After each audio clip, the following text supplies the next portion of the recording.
The Bug Bucks Podcast! Almost everybody we have on the operations side had no pest control experience before they joined here at RUVA. And you look at, in a matter of 2 years, they're getting 2, 3, 4 supervisor licenses at a time. I want to hear more about that. Earlier in the conversation, you had said how you had to turn over your entire team pretty much. Was it deliberate that you started going after people that didn't have experience? What have you learned about that process versus hiring only licensed technicians? When you're growing your company, it will be very tempting to make short-term decisions. It's very tempting to say, hey, this guy has a license, he's a warm body, I need a guy now, I'm already understaffed, I'm already running a full route, then coming home, running everything in the office, and then I'm covering the callbacks. And it's like, you're gonna feel swamped. Find any way that you can, though. You have to hire people for their personality. You have to hire for the soul and train for the role. And if you do that, it's gonna make a huge difference in your company. That's Scott Sandberg. He's a co-founder of RUVA Pest Control, which is a fast-growing, culture-driven company that scaled to nearly $3 million in recurring revenue and earned over 2,500 5-star Google reviews in under 3 years. Hey everyone, welcome back to the Bug Bucks Podcast. I'm your host, Allan Draper. Hey, thanks for spending some time with me around this busy season. I actually don't know exactly when this episode is going to drop, but it's going to be probably right around the new year, and holidays are probably just ending, a lot of time with family, and now it's time to kind of get back into the grind. It's not the busy season for a lot of companies out there because of the colder weather, but I like to call it the growing season. This is when we're focusing on the things that are important but not urgent, right? We need to be spending, I think, 60 to 70% of our time in that category, and it's so hard with all the fires that we have, all the things that come up. So congratulations on a successful 2025. Again, I don't know when this is going to drop, but if this is the first episode of the new year, big things coming in 2026 for all of your companies and also for Bug Bucks. We have some plans to roll out some new ideas and just provide some better tools for people that are looking to start their pest control companies and then take them to the next level. So we're going to be upping our game as you guys are upping yours. So check out Bug Bucks. Go to bugbucksplus.com. Check us out. I'm sure we're doing some type of seasonal discount that will carry you through the end of 2026. So reach out to me or Jordan or check out bugbucksplus.com. Check that out. Lots of good deals with vendors and the course and everything. So, and if you're not interested in Bug Bucks Plus, no problem. Go to our Facebook group. You have to be a member. It's BUG-BUX on Facebook. Join that group. No strings attached. And just lots of good resources, lots of good help and support in there. So really excited about our guest today, a friend of mine for several years now. And he's partners with and part of this group that I just really respect. And that's Scott Sandberg. He's a co-founder of RUVA Pest Control, which is a fast-growing, culture-driven company that scaled to nearly $3 million in recurring revenue and earned over 2,500 5-star Google reviews in under 3 years. Okay, so almost 3 million revenue, over 2,500 5-star Google reviews in 3 years. And as both a founder and a people developer, Scott has become known for building a business where data drives decisions and culture drives performance. I really like that. At RUVA, Scott's performance is on the employee experience, which has created a growth culture that scales people with revenue growth. Scott believes that if you can develop the who, you will figure out the how, and his team's results prove exactly that. So, Scott, awesome to have you. Welcome to the show. Thanks, Allan. It's great to be here. That's an impressive bio, man. Like, just kind of leading with that. Just like under 3 years, and you guys have a great team, Tanner and Trevor along with all the support and the good people that you guys have built around your team there in New England. That's impressive. Thanks. Yeah, we have an incredible team out here, so it makes it fun as we're out here building. So, yeah, I was, somewhat involved in the early days, and by that I mean Trevor, you, Tanner, before you guys launched RUVA, it might have been before you even had the name or just shortly after, would just pick my brain, ask me questions. And I've had quite a few people over the years do that. And there's a spectrum. There's people that they'll schedule appointments with me. They'll talk to me, ask me questions for 6-8 months and never do anything. Like never start a pest control company. And I'll kind of lose track of them. And then years later, they'll come back and they'll be like, Allan, I'm going to start. Right. So I have them on one end, the people that don't actually do anything about what we talk about. And then you guys are obviously on the other with such great success. Tell me, let's start with the reviews. What was your focus there? Why was that important? I just want to know all of it, because when I saw that in your bio, I went and looked because I didn't know about our Michigan branch, the first one that we started, which Proof has been around for 10 and a half years. And I'm like, dude, I don't even know if we have 2,500 reviews in that branch. I looked and we have like 2,450 or something, 2,440. So that's impressive. Let's go. Tell me about what that was. Was it a focus of yours? I just want to hear all the details because I know how important online reviews are for a pest control company. Oh, 100%. And that's something we've come to learn out here. Actually, our first year, it wasn't as big of a focus. Our first year, we push our technicians to get reviews. We say, hey, if you go get a 5-star Google review that mentions your name, we won't do anything for the customer, but we'll give the technician a bonus. And it was interesting, though, because the first year, I think we finished the first year and we had maybe 150 5-star Google reviews. We were running that incentive the entire time the first year. But then there's a long story behind it, but we ended up turning over most of our operations staff after year one. Mm-hmm. And then from years 2 and onwards, we did the same incentive. But the culture we've been able to develop with the guys, it's been amazing. Where they're focused on doing a good job, getting a good review, making sure the customer's happy. And so for each of the last 2 years, we've gotten over 1,000 5-star reviews each year, and it's made a huge difference for us as well because if you Google pest control in the Hartford area. It used to be, we don't show up anywhere, but now, we're competing with the Orkins, the Fox, the Terminex. Like, yeah, it's actually made a huge difference. The amount of phone calls we're getting and the amount of lead volume we're getting, our organic sales are way up now. And so it's been a huge help for us. And it's something that I think originally we didn't know a whole lot about. We didn't realize the impact that it would make. But as we got more of the reviews and we saw the impact it was making, we're like, hey, this is something really important. Let's push this. And it's turned out really well for us. Yeah, that's awesome. I've said this probably 10 or more times talking about reviews and their importance. And we don't have a retail storefront, a restaurant, office space where people come and see us. So I think a lot about what is the brand of a pest control company. And I think it's made up of a couple of things. It's made up of your customer service staff. Like, what's that interaction when they call in? It's definitely made up of the technicians in the trucks. Do they look sharp? Do they communicate well? When they're on the doorstep with a customer or out in the general public driving around a billboard, right? But then it's also made up of reviews. Reviews just drive so much of our economy in so many different industries now.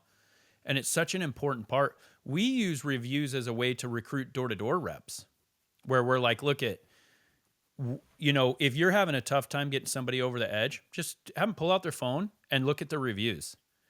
And what's funny is, so our Boston branch, when we first started it, this is years ago. This is like 8 years ago.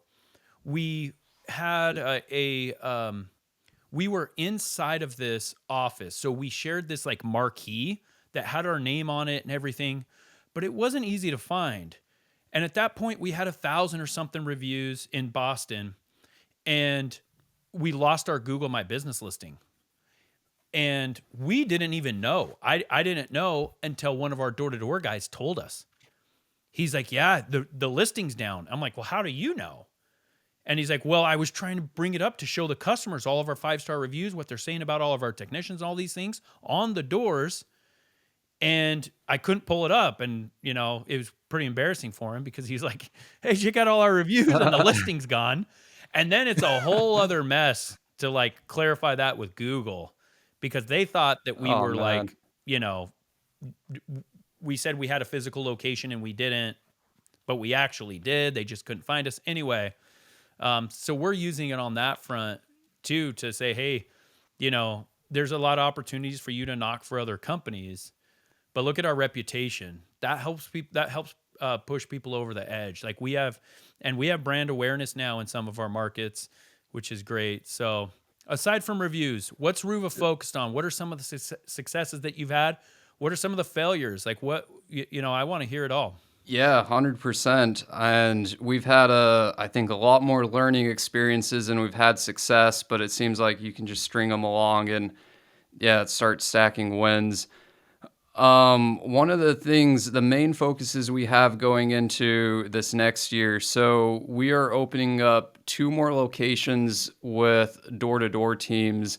But one of the interesting thing is we all come from a door-to-door background. That's kind of our experience that we had. Mm-hmm. And what we've come to realize though is how important the online side of it is, to be able to generate phone calls, to have people reaching out to you instead of you having to go to them. And that's been a huge focus for us this year. And this next year, we're looking to take our Hartford branch and say, hey, how much new revenue can we generate without throwing a door-to-door team Mm. inside of there? And then use the door-to-door team to go open up new markets.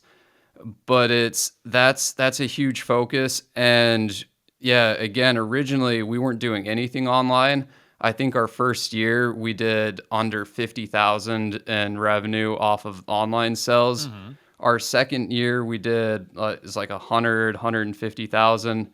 This year we've done 700,000 in new revenue off of our online sales, and we're like, hey, can we just let's keep the ball rolling and make that a big part of our strategy, because there's a lot of advantages to that. You know, door to door is very expensive.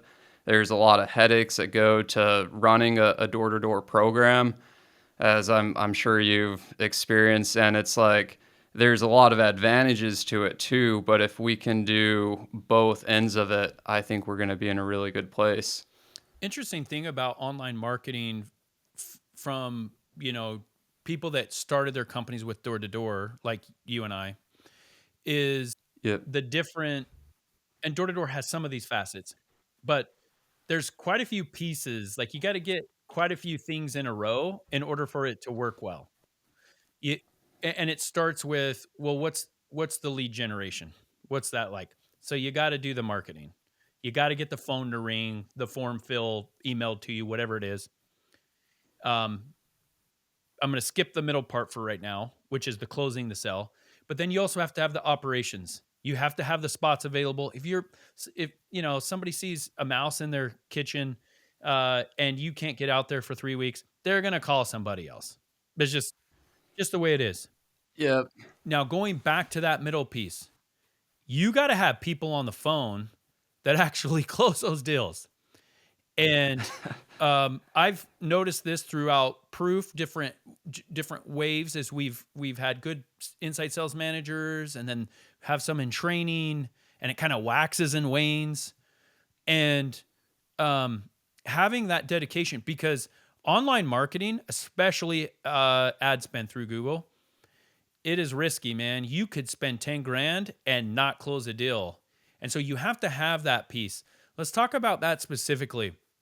What has RUVA been able to do in terms of finding that middle part of it where, you know, the marketing's taken care of for them, the operations are organized, and we're figuring things out as we're growing, making sure we're taking care of our customers. But that middle piece, what are some things that you guys have learned, some struggles that you've had, or some things that kind of come to mind as we talk about how important it is that once that phone rings or that form fill comes in, that we're actually closing these deals?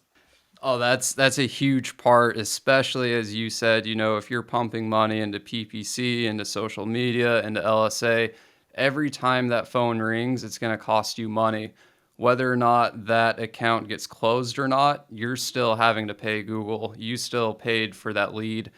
And that is something that we changed this year, where in previous years, we tried hiring people here in Connecticut to close sales over the phone who didn't have any experience in the past. We tried hiring, we've outsourced to some of the larger call centers, and you have mixed results with that. They do all right, but not well. But then what we did is we took some door-to-door guys and said, hey, you guys are absolute studs out on the doors. What would it look like if we put you on the phones? And the closing rate for them versus any of the other options we've tried, night and day. And the interesting thing with that is that gives us a lot of confidence to then go to Google and say, hey, we spent $5,000 last month. Let's spend $10,000. Let's spend 15. Let's spend 20. Let's increase that budget because we know and we trust the person we have on the other end of that phone. He's an absolute stud. And if anybody's going to close it, like, it's going to be him. And that's made a huge difference for us. Yeah, it's really tough it's almost like, you're in a football game and everything's going your way and you're doing really well. And then it's a matter of inches. And at the very last second, you lose the game. It's like that's frustrating, right? Where it's like, we were in this thing. Yeah. And losing a sale is kind of like that. It's like we had all these things going for us. We were all set up. We got the phone to ring. It was a high quality lead, and we just got to be closing more of these. Now, I've heard closing rates all over the board. I've experienced them all over the board with Proof and some other companies.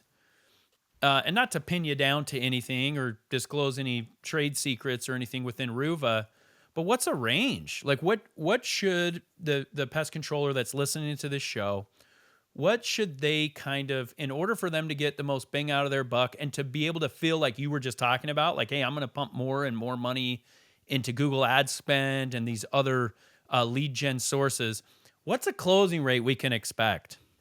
Yeah, and that is something that we track, every week we're looking at and we're saying, hey, what's the closing rate looking like for each of these guys? We track it by lead source, and it does vary, of course, by lead source.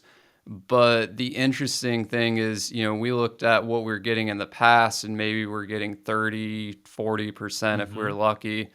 And now you see weeks where it's like 60 is a bad week. You get 70, 80.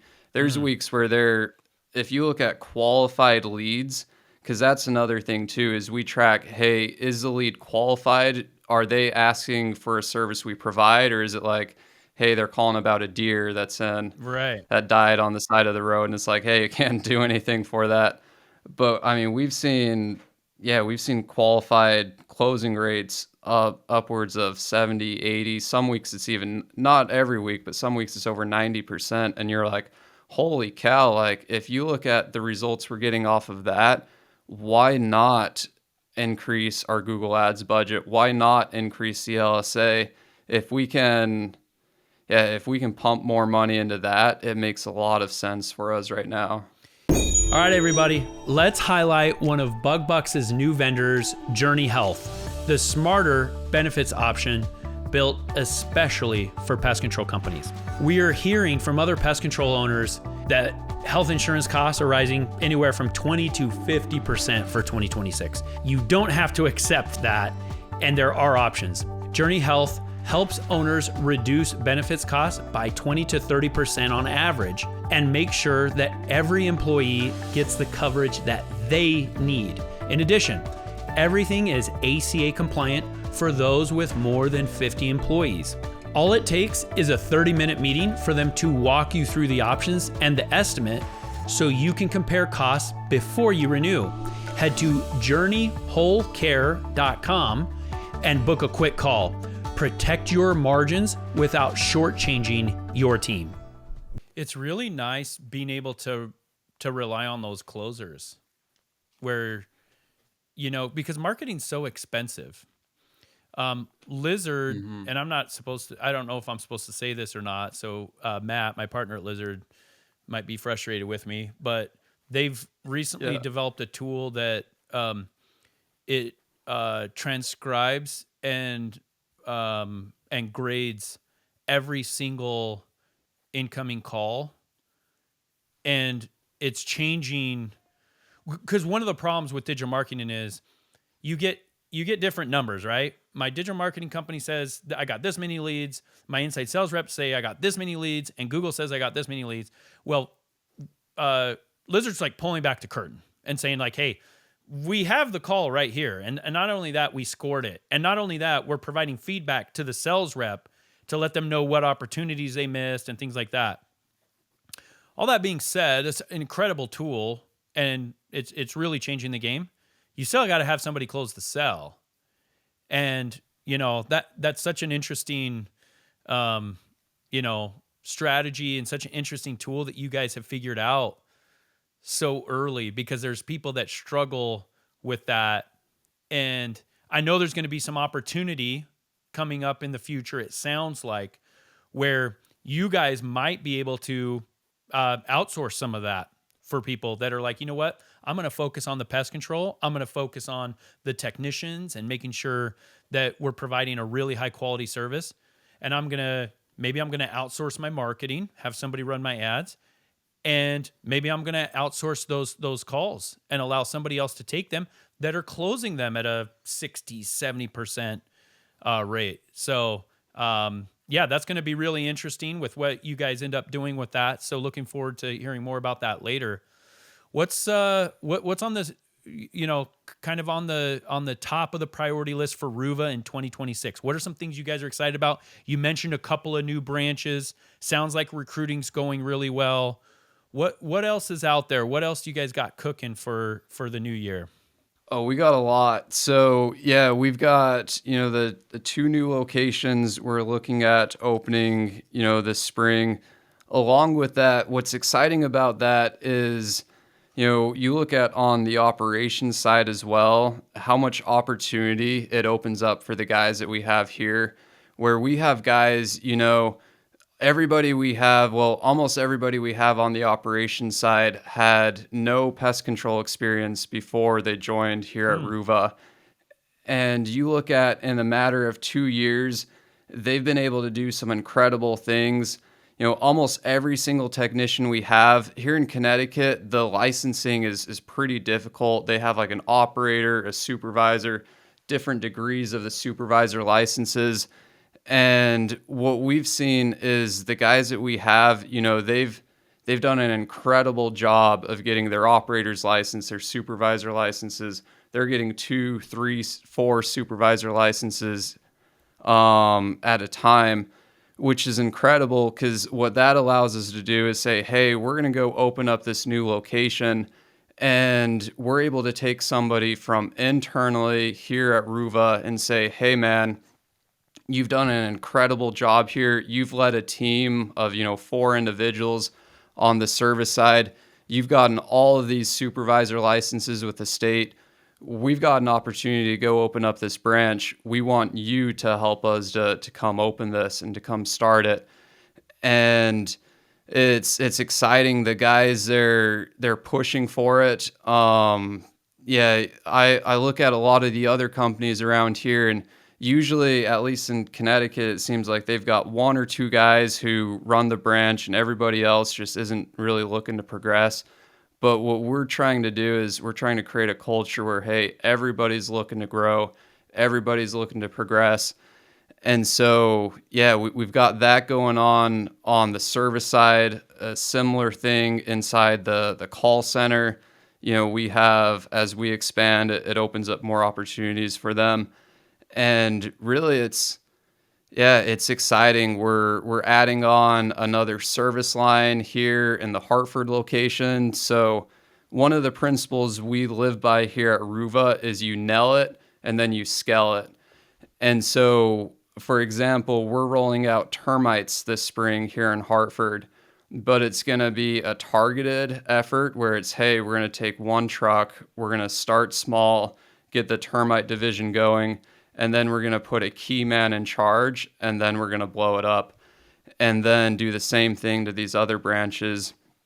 And so, yeah, I mean, I get a little carried away with the different things that we have going on, but yeah, we've got termites opening up. We've got 2 more locations we're opening up. The door-to-door side, Tanner's a recruiting genius. I mean, you've seen the guy. He's out there building an army. Same thing with Caden. I don't know if you've met Caden, but we've got guys where they just run with it, and it's really cool to see. That's awesome.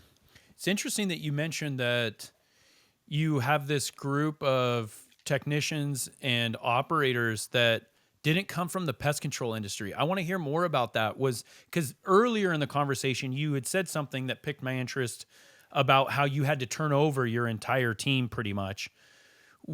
Yeah. Was it deliberate that you started going after people that didn't have experience, or what have you learned about that process versus hiring only licensed technicians? Yeah, so it was a deliberate thing, because we look at our first year, when we started, we said, hey, everybody we hire has to have a license because we're going to start putting on revenue soon. We need people who are licensed. We're telling ourselves we don't have the time or the capacity to train them. We just need somebody who's ready to go now. Mm-hmm. And so we hired people who had experience, and we learned 2 things from that. One, you can find people who have experience who do really well. We have a couple of them right now who they have had, many years of experience. They fit with the culture really well.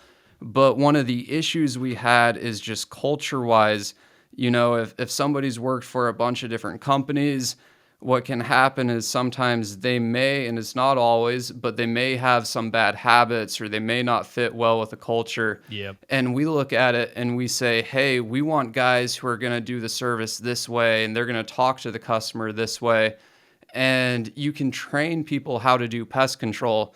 It's hard to train people to be like, hey, you have to treat the customer well. Like you can't say these things to a customer like you.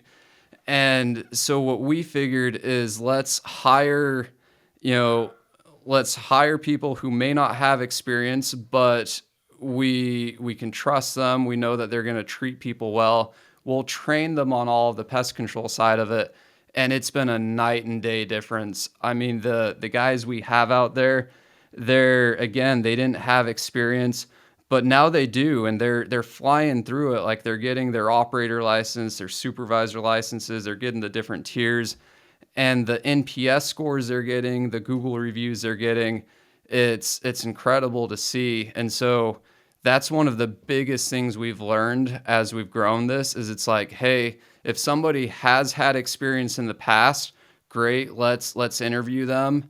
But the more important thing for us is how are they going to interact with the people? And that's what we're going to hire and fire based off of. For over 40 years, Pest Management Supply has been serving the pest control industry. Their second-generation family-owned business has been dedicated to supplying success. With a team of experienced and dedicated employees, including former pest control technicians and salesmen, they pride themselves on being problem solvers who deliver timely shipping and personalized one-on-one service. No bots, no apps, just genuine personal service. Trust them to be your reliable partner in success. Call today at 800-242-1211, visit www.pestmanagementsupply.com, or DM the word distributor, that's distributor, to the Bug Bucks Podcast Facebook page. Now back to the Bug Bucks Podcast. The longer I'm in business, the more I realize that people bring their personality and their experiences and their desires and their goals. and there's not a ton you can do about it. Now, I always say that there's three groups of people. There are poor people. There are in terms of like the type of person they are, right? Not financially, but the type of person they are. Although people that are like that are typically poor financially also. But so there are people that are not poor / not good, people in the middle that are good, and then people at the top that are great. And this is what I believe. And I don't have any science, I don't have any data, I don't have any stats. But I believe if you take a poor person, there is room within that category where they can either get a little better or a little worse. But those people are not really, and maybe there's going to be an outlier, to exception to everything.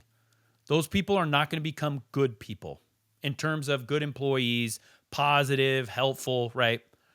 And the same with good people, right? It's something inherent. It's their personality. It's like, hey, I'm thankful to be alive. Like glass half full, like all these characteristics, right? And with the good people, you can get them a little better, or sometimes something happens and then they go the other way and they get a little worse, but they're not jumping categories. And then you have the great people. And it's like, there's something that you can do with these folks in their different categories to help them reach their maximum potential within those categories. Perfect example. You are not taking Allan Draper and putting him in the NFL. That would be great, right? Like I was never that good at football. Cool. But within my skill set and my work ethic and all these things, maybe I could have been a little better high school football player. Maybe I squeak out a bench spot in South Dakota Community College East, or, but I'm not going to the NFL. And I think people are like that. And I try to, that being said, I still believe that as leaders, we need to see the best in people, right? We have to assume the best out of them. But we don't have to hire those people in that bottom category. There's no rule and no law yet. Who knows? Like regulations going crazy about who we have to hire, or what products we can use. There's always some type of pressure. But I think you've found this trick, like this little nuance where it's like, hey, we're going to hire good people and great people. We're not hiring the people that are in that poor category or the bottom of the good or decent category just because they have a license and they're a warm butt in the seat, right? So I think that's awesome, man. Yeah. I think it changes culture when you do that. I made a really bad hire a few years ago. It was an office position. Dude, this guy's resume was unbelievable. This guy, sales rep, incredible. But he was a terrible person. I can say that. My worst hire ever. He almost cost me the culture of our entire office. He was racist. He was chauvinistic. It was so bad. And it's like, I hired a bad person with a lot of credentials. I don't know how he got those credentials after, learning about him. And so you guys have kind of turned that on its head. And you're like, I'm going to hire good people and we're going to teach them pest control. Because it's really hard to hire somebody that's a bad person that has pest control and teach them to be a good person, right? It's a lot easier to teach pest control than it is to lift these people in terms of, there's just some people that they're like, hey, I care about what I do. I care about doing a good job, right? Right. And the interesting thing with that too is it's like, hey, you have these great people who they care about their job, they care about what they're doing. And what happens then when they look and see what's one of the poor level people, if they're inside the company and they see how they're treating the customers, and I think this is one of our mistakes year one, and I take full responsibility for this. I think not everybody we had year one would be the poor or the good. I think we had, one or two greats, but we allowed the poor, to stay. The bad apples, I didn't take the steps that I needed to fix that. I didn't take them soon enough. Because of that, it's just repulsive. The great and the bad, they don't want to work together. And so that's been a huge thing for us as well. It's like, hey, I don't care how good your resume is. I don't even care here at RUVA if you're at the top of the leaderboard. Maybe you're cruising through houses, you're getting a ton of stops done, your efficiency is great. But if your NPS score is bad, if you're not treating people the right way, we can't have you. That's not going to work. It's so easy with a short-term mentality of your company, which I've had on occasion, especially in the beginning. It's so easy to justify it. Like I justified with John, this sales manager. It's like, no, Yeah. and you overlook it. But then when you look at like the big scope, like, hey, he's going to have a higher close rate or build a little better team in terms of closing. But you give me 5 years with this dude in my company, and it is a net negative. It will catch up. Like that person, I don't care how good they are at any technical skill, it will be outweighed. And you said that great people and poor people don't want to work together. That's 100% true. And the poor people are usually the ones that end up dominating. It's funny how that works and a lot of it has to do with their personality. Like, hey, they don't care how they treat people. They don't care what happens to other people. And the great people are like, you know what? I believe in myself. I believe in a better opportunity and a better environment. I'm going to go find that. And so that's usually what happens. Luckily with this John guy, we caught it. It took me a while, but we caught it. So not too much lasting damage was done. But what an incredible thought to kind of end on, Scott. I don't know. Wrap this up for us. What other ideas do you have? What other thoughts do you have? Let's wrap this up into put a nice little bow on it as we're finishing this episode.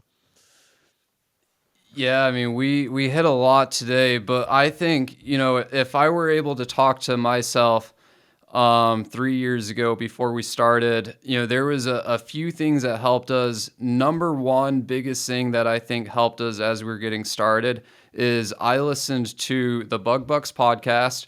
I listened to, you had another podcast. It was more on business, less on pest control.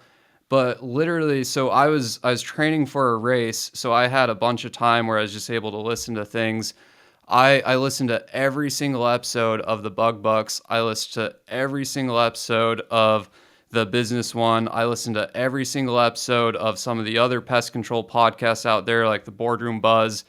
And it's like being able to do that, because you're a busy guy, you don't have time to talk to, the thousands of people who are out here listening to it.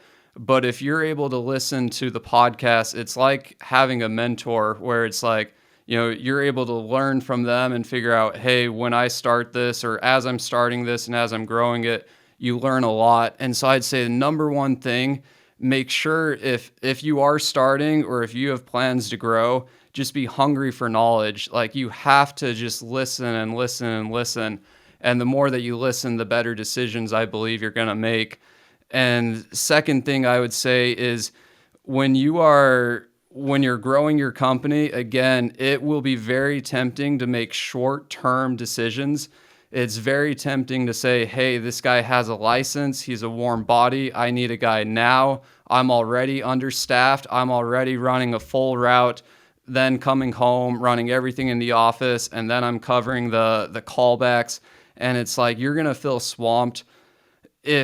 Find any way that you can, though. You have to people for their personality. You have to hire. There's the saying, hire for the soul and train for the role.